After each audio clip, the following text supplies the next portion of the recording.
My Australian hair transplant experience. So in my mid-20s, it was pointed out to me by a couple of friends of mine that maybe my hairline was starting to diminish a little bit and didn't really pay too much attention to it. Like, my hair would still grow quite quickly. The fact that it was growing and I was still getting haircuts regularly, didn't think it was that big of a deal. But when I got into my later 20s, early 30s, obviously my hairline was receding a bit more pronounced than what it was. They said the best thing is to, start taking medication for hair loss, which is your minoxidil type thing. So I started on that. I was taking medication for the next 3-4 years or so.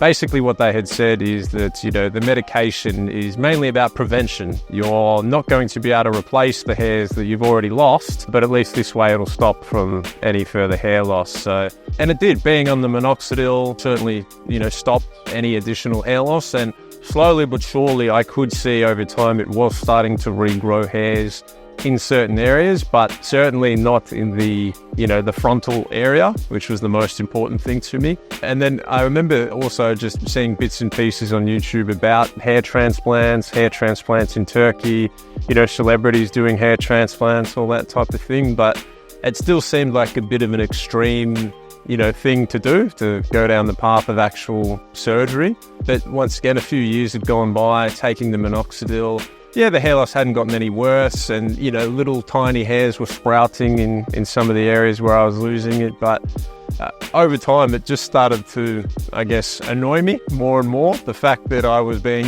genetically shortchanged by, having my receding hairline, and I, started to consider, the idea of a hair transplant. And yeah, it started just from watching videos on YouTube, seeing bits and pieces. I remember it sort of culminated when I'd made the decision to move to Dubai. I resigned from my job. I'd sold a couple of investment properties, so I now had some time and I guess some money to be able to do it, because it's not a cheap thing. Now, I think it can be more affordable if you go to places like Turkey, even Southeast Asia. I think it's being a bit more. I think they're doing a lot more procedures there now as well. But Australia's still pretty expensive to do. But yeah, I'd finally had the time on my side to do it, and also the money to be able to do it as well. So how it came about was I'd already booked my ticket to Dubai. So this was mid-January 2023.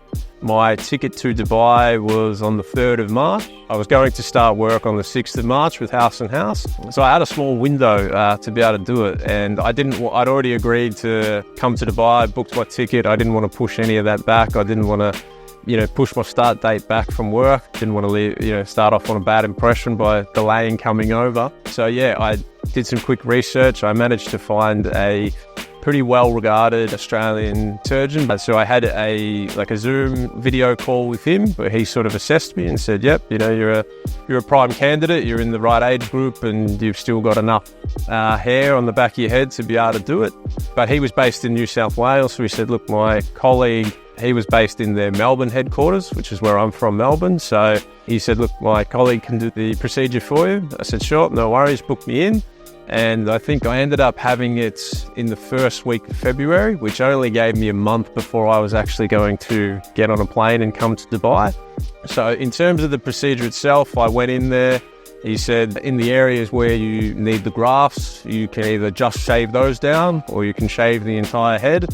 And I remember thinking it's going to look a bit strange if I go over to Dubai and I've just got, the areas that are shaved down and, my natural haircut behind it. So I said, might as well just shave the whole thing. And when he shaved the whole thing off, I'd never actually seen my head with that sort of hair on top. So that was just a bit of a shock in itself. But I guess it was a bit of a glimpse into the future, whereas if you don't keep taking medication and you don't get this hair transplant done, then this could be a future. And wasn't a great look with having my hair that short. So yeah, I remember thinking, yeah, that's not going to be a great look. So I guess right then and there was more motivation to continue and get it done. So then the doctor basically sketched sort of where the hairline would go. And the great thing about it was he wanted it to look natural. He drew the hairline in to sort of suit my age So I wasn't going to have like a full-on 18-year-old hairline. He did it to suit my age. And I suppose one of the big things for people with any sort of procedure is if you get something done, you want it to look natural. You don't really want it to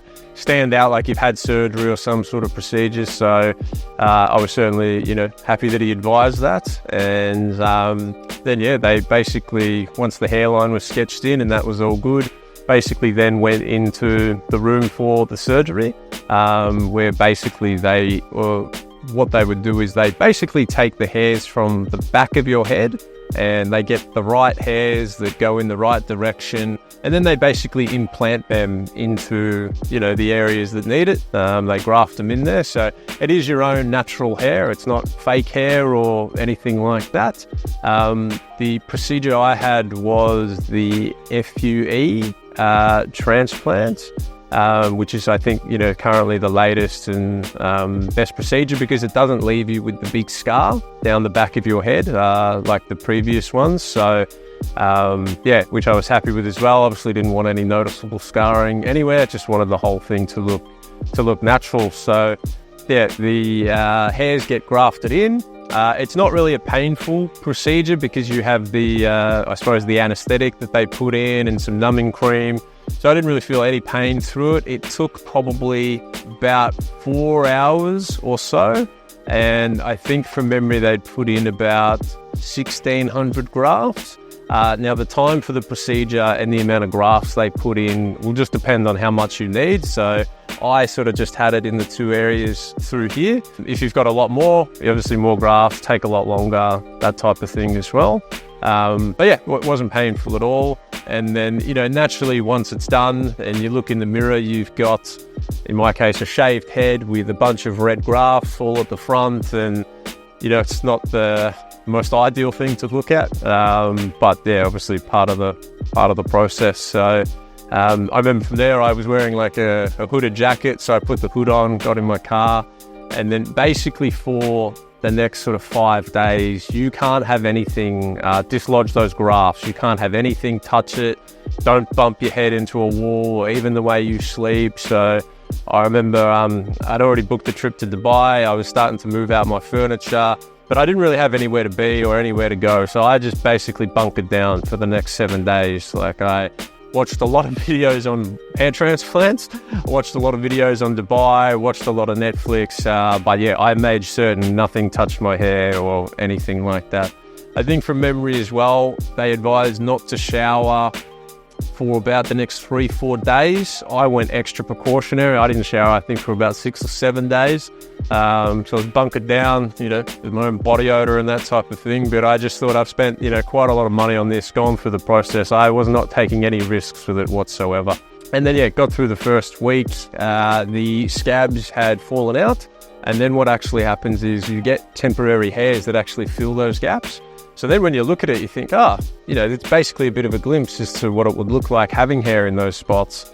And, felt really good when I was looking at it, but, those ones are only temporary. So over the next few days, they start to fall out and you've essentially just got, the areas where the grafts were in, but the scabs have fallen out. Because my complexion is quite pale, the areas where it was done were quite red for a long time. So when I got over to Dubai, obviously I was conscious about, the Dubai sun getting on the scabs. So I tried to stay indoors, went out a little bit just to explore the place. But certainly didn't want to, accentuate the redness by getting it really badly sunburnt or anything like that. And then my first day at House and House, I was quite a bit self-conscious, a bit nervous because, you could tell I'd had something done that it maybe wasn't the ideal way to to start your new life and your new career over here in Dubai. And I think when I was in a few of the meetings and meeting a few of the people in the team, I think, you could see their eyes sort of go from your eye level up to the top of your head, like, oh, what's going on here? But, at the end of the day, I knew it was part of the process. And over the next period, a month went by, there was probably no real change as such. 2 months went by and probably not much change there either. But then getting into the 3rd month, into around about May, June, since I'd had it done, you could see hairs properly growing in the bits that would come through. And I was keeping sort of my my original hair, sort of longer on the fringe and just sort of combing it out a little bit to try and, cover up those spots. But by the time month 5 and month 6 rolled around, it was pretty well covered. But they did tell me from the start, you don't get your full results until really about 12 months plus.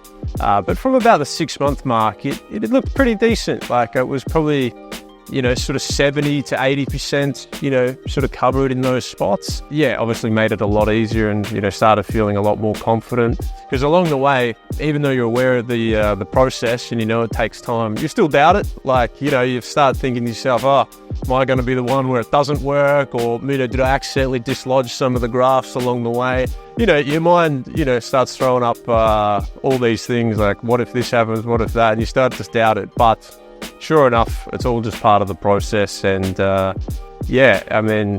fast forward to where I am now, I'm about coming up to 18 months since I actually had the procedure done. And look, as you can see, it's in full bloom now.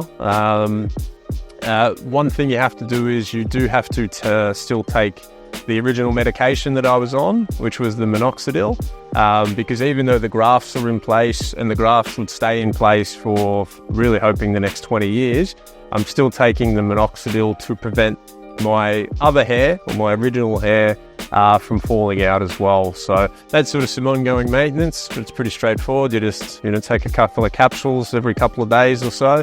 But really, the grafts would stay in place for quite a long time. So to anyone out there that's maybe thinking about it and maybe a little bit hesitant, especially if you're a guy, it can be considered a bit embarrassing to potentially get a surgical procedure or something like that. But what I would say is the benefits certainly outweigh all that stuff. Like, once again, it's just your mind, sort of saying things to you and, probably casting a bit of doubt. Well, if I get it done, is it going to work? Is it worth the money? What are people going to say? Are people going to notice that you've had surgery done? All those type of things. But if you do your research into a reputable surgeon, reputable company, whether it be in Australia, Turkey, wherever, you can make that decision based on your time frame, your whereabouts, your budget, all those type of things. I did mine in Australia because obviously I'm from Melbourne and I'd already had Dubai booked. So I guess if you are sitting on the fence about, maybe getting a hair transplant done, obviously it can be quite costly depending on sort of where you are, where you're located and that type of thing. I got it done in Melbourne, Australia, which is not necessarily a renowned place for hair transplants and that type of thing. Obviously, you can go the Turkey option, Southeast Asia. Just in terms of my timeline and the fact that I was already going to Dubai, I thought I'll just get it done in Australia. And for the amount of grafts I had, which I think was from memory about 1,600, it ended up costing me around about 14 to 15,000 Australian, which is not a small amount of money. So I guess if you are weighing it up, the first thing is the cost, which is, a decent amount. And then there is also the downtime afterwards. So you are going to need a bit of time to recover. Probably the first 1 to 2 weeks, certainly the first week afterward is probably the most crucial. You're going to have the scabs, from where the procedure's been done, then you don't want anything touching them. You don't want any sunlight on it. You want to preserve them. So you're at least going to need a week, maybe even another week after that, just to have the scabs cleared and, be able to go back into, your job and your normal life and that type of thing.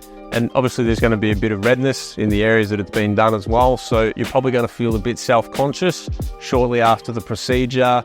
And then over the first couple of months, your mind's probably going to, play some tricks on you. It's saying, did I do the right thing? Is it really going to work? Was it worth it? People are looking at me funny, all those type of things. But, once you get through the first couple of months, you start getting closer to that, 4, 5, 6 month mark especially, it really starts to come in. And from someone that has now done it and gone through the process, I would 100% advocate it to any guy out there that's feeling self-conscious and, even feeling a bit depressed about the fact that you are losing your hair. In the modern times we're in, there is an alternative now. You can basically stop it dead in its tracks. You can, providing you still have enough hair there for the grafts to be used and that type of thing, there is an answer for it. And I know with me, I feel so much more confident in any scenario, whether it be, going on a date, for example, meeting clients, speaking to successful business people. I just feel so much more confident in any scenario that I'm in now because of it. So whilst there is a cost, there's some downtime, there's some things that you might be hesitant about getting it done. The end result is just so much better. One of the best things I've ever done was getting the hair transplant, and as you can see, it's in full bloom now, so it's there. It's a great feeling to have, so I certainly highly recommend it. Turkey's very reputable. Just make sure you do your research and find a clinic that's got a good track record. I know in the lead up, I certainly read a lot of forums, I watched a lot of videos, saw different people's experiences and all that type of thing. So part of the reason doing this is to help, show people that are in Australia and are considering getting it done in Australia that it can work and be a really great experience also. And as I said, I would highly recommend it for anyone that's thinking about it.